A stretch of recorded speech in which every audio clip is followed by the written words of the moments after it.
Hoje nós sabemos que na física, que explica todo o universo de hoje, os corpos celestes, suas órbitas, seus cursos, nós temos o mundo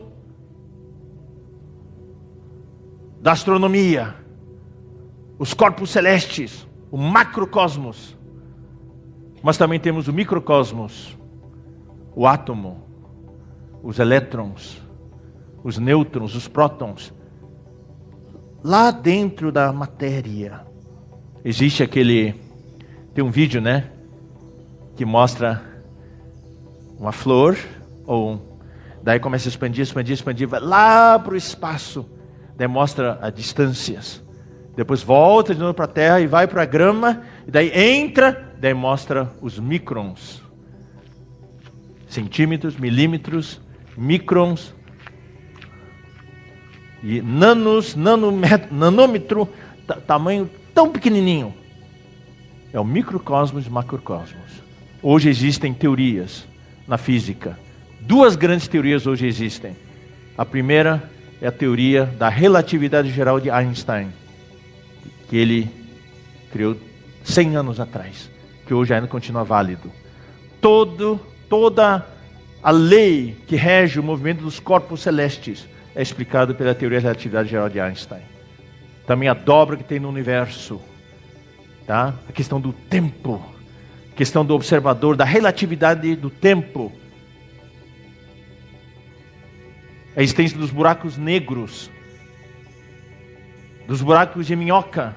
Então, nas proximidades do buraco negro, um buraco negro é quando uma estrela desaparece e volta a ser um ponto de singularidade. Daí toda a matéria, toda a energia simplesmente entra naquele buraco minúsculo e é tão condensado, tão forte, que tudo que passa perto é sugado para dentro daquele buraco, até a luz, por isso é chamado buraco negro. Mas recentemente, acho que foi no mês passado, tiraram a foto pela primeira vez de um buraco negro. Quem leu a notícia? Então, coisa fantástica, parece que usaram 8 telescópios para tirar essa foto. Coisa incrível. E o buraco de minhoca está nas proximidades de um buraco negro. Isso são teorias, mas nunca foi confirmado. Você entra pelo buraco de minhoca, se viaja no tempo. Daí você consegue voltar ao passado. Ou consegue viajar no futuro. O mundo hoje, nós temos quantas dimensões? Nós conhecemos só 3 dimensões, mais o tempo. Nós conhecemos o comprimento, a largura e a altura. As 3 dimensões, no mundo cartesiano em que vivemos hoje. Mas o tempo sobre o qual nós não temos controle. Na verdade, no mundo existem 11 dimensões. Nós só percebemos 3 e o tempo. Tem mais 7 dimensões que nós, seres humanos, não conseguimos perceber. Mas Deus consegue. Por isso que eu gosto daquele hino, quando a gente entrar na outra dimensão. Quando você entra no Espírito, você entra na outra dimensão.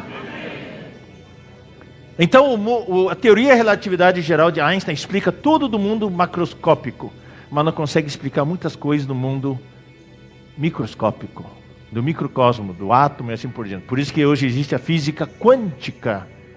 Inclusive, hoje existe a medicina quântica, que está ficando muito popular. Daí, na física em geral, nós sabemos que se descobriu que o mundo... a teoria geral é que o mundo é formado de partículas. E a menor partícula que se cria que existia era o átomo. Átomo. Tomo quer dizer divisão. Quer dizer não divisível. Uma enciclopédia em tomo 1, tomo 2, tomo 3 são as divisões.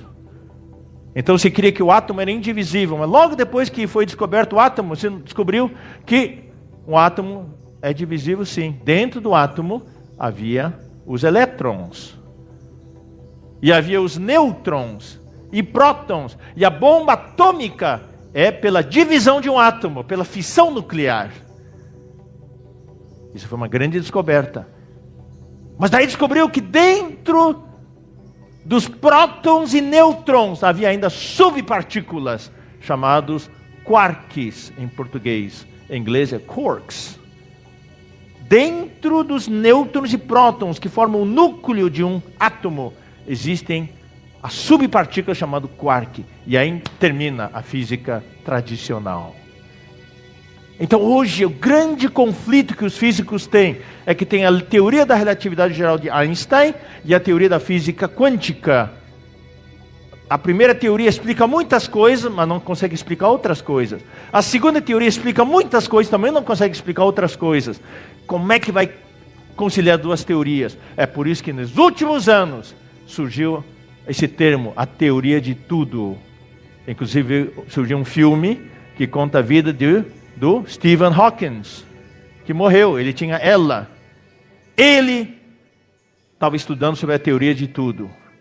Quem já ouviu falar sobre a teoria de tudo? Quem assistiu aquele filme de Stephen Hawking?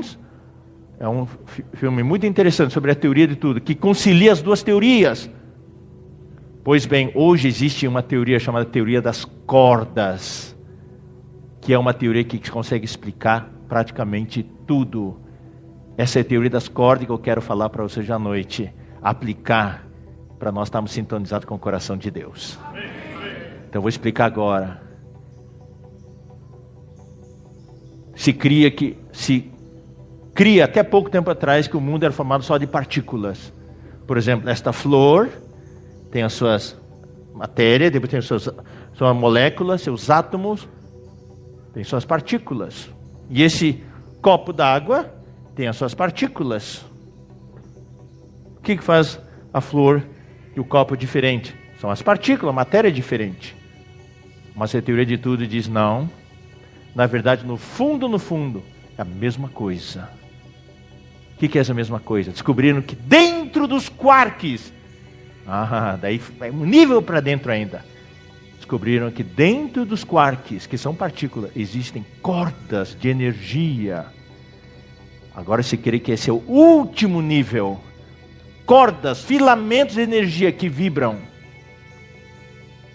E de acordo com a vibração, com a frequência da vibração, se formam partículas diferentes que aos nossos olhos e ao tato tem uma aparência diferente e uma sensação diferente. Mas é a mesma coisa. É a mesma corda, só que vibra com frequências diferentes. Agora eu vou explicar para você entender. Ali tem um violão. O violão é feito de quê? Corda. Se você olhar, tudo é de cordas, meus irmãos. O violão é feito de cordas. Então o violão tem corda, só tem um som, né? É isso? Não. Nas mãos de alguém que não sabe tocar violão, o som é horrível. Mas nas mãos dos irmãos que tocam violão, som lindo, bonito. Recentemente me mostraram um tocador de violão que toca toda a Quinta Sinfonia de Beethoven.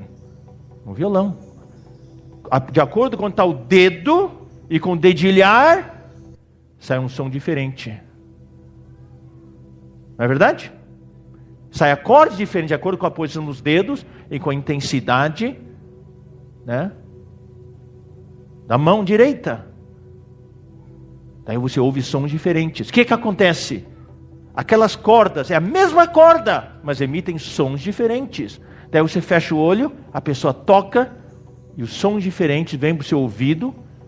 A corda vibra, daí o ar vibra, as moléculas do ar vibram, e as moléculas do ar que vibram fazem vibrar o seu tímpano. O seu tímpano vibra, e daí aqueles nervos auditivos recebem os estímulos e manda para o seu cérebro sensações auditivas.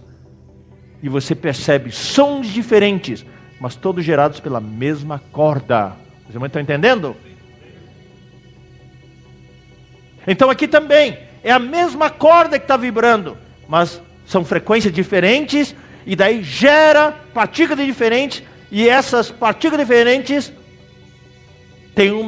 geram, de acordo com a luz que incide e reflete, também são vibrações, daí vem para os seus olhos, e os olhos captam essas imagens e transmitem para o cérebro, daí você tem sensações visuais. Parece que é tudo diferente, mas lá no fundo é a mesma coisa. No fundo, tudo é Deus. Tudo vem de Deus. Deus é a origem de tudo. Deus é o que faz vibrar todas as coisas.